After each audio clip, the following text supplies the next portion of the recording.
Hi everybody, welcome back to the Jigsaws channel.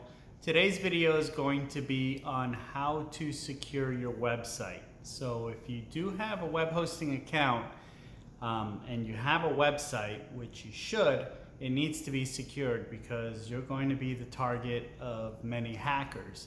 Now, this is actually going to be good for any type of website other than, hosting, but I'm going to say hosting website because that's what we have and what we use. If you want to secure your site, the best thing you could do is have it hosted on a separate server or a separate VPS. And the reason why is typically hackers will try to get in through the back doors of your website. And how they do that is you could have your website secured, but if your website's on what's called a shared server, they typically will find on that server a website that may not be secure, maybe an outdated WordPress site, and they'll try to go through that site in order to get to your website if you're on a shared server. If you're on a separate dedicated server, I'm going to tell you later in this video on how to secure your site rock solid. There's a couple easy steps you could do that you could do either on a VPS or a dedicated server. But on a shared server, it's really difficult and you're relying on basic, server security. The problem is with a shared server is all the services need to be open.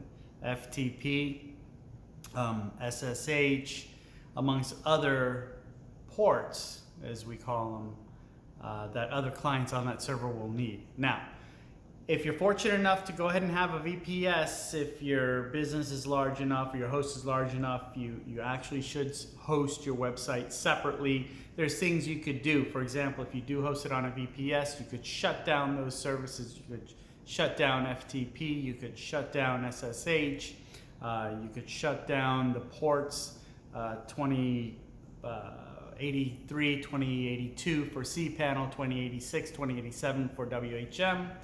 You can turn all of these off, so it would be impossible for a hacker to access those ports. Even if they had your password, they still wouldn't be able to access those ports because you could have them blocked by a software firewall that's available on most cPanel servers for free.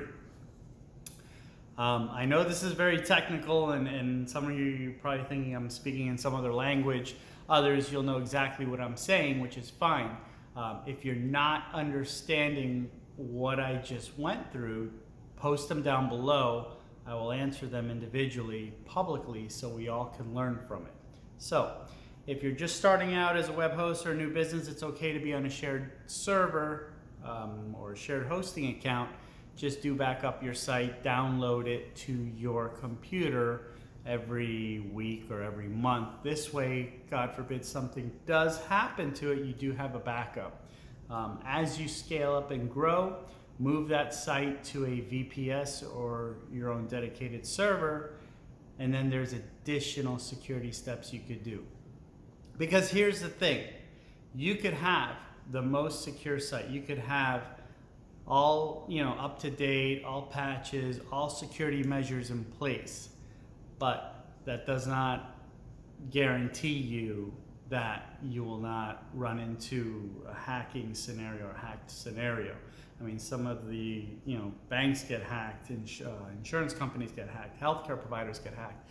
It happens, and these are top tier IT managed data centers that they get hacked. So the bigger you are, the more of a target you become. I know with Jigsaws, they've tried, and it's always a cat and mouse chase. So if you are running into any issues with hacking, your site getting defaced, drop a comment down below and I'll answer it. Why do we get hacked? Well, there's a financial incentive usually tied to it. Typically in web hosting companies, what they like to do is change the payment links for PayPal or your credit card provider. So when clients of the web host go to pay their bill, instead of the web host going into the web host's PayPal or merchant accounts or bank accounts, it goes to the hacker's PayPal account or merchant account. That's one way. Another way, they try to steal your database and sell it because the database has value. There's multiple reasons why we're targets, or web hosting providers are targets, because there's a financial incentive. I know early on, our first year when we started out as a small web host, our main website was on a shared server because we had a reseller account, and our PayPal links got hacked. And I noticed, hey, where's the money going? And all of a sudden, I pull a history, I start reconciling, and I see the money's going to some email address that's completely unassociated with that, because PayPal works on an email address. So, and how they do that, they basically access it through a connection protocol. Back in the day it was FTP, now it's SFTP. It's evolved to more secure methods. But long story short, it was because we were on a shared server, lots of reasons. As we grew and scaled up, then we moved the website to a separate VPS and ultimately a dedicated server. We shut down all the services associated to connect with it, FTP, SSH, the ports to access cPanel, stuff that didn't need to be open, and that stopped the problem completely. Of course, there's other ways people will try to hack you. For example, they'll try to do a social hack. They'll send tickets on pretending to be the host to the data center, asking for the login. I heard something like that had happened to a large web hosting provider called HostGator. I saw it on the news where they pretended to be someone internally, and it wasn't. They got passwords, and it was a disaster. So you got to watch out for social hacking as well. People will try to impersonate your email address or impersonate you, trying to get login credentials. So just be on a heads up on that. If you do have any questions, I know it's a broad scope. I'm just giving you a little snapshot of our history, kind of what we experienced in the last 12, 13 years in business. I would imagine most hosts, if not all hosts, that have been around this long do have some kind of history of dealing with hackers.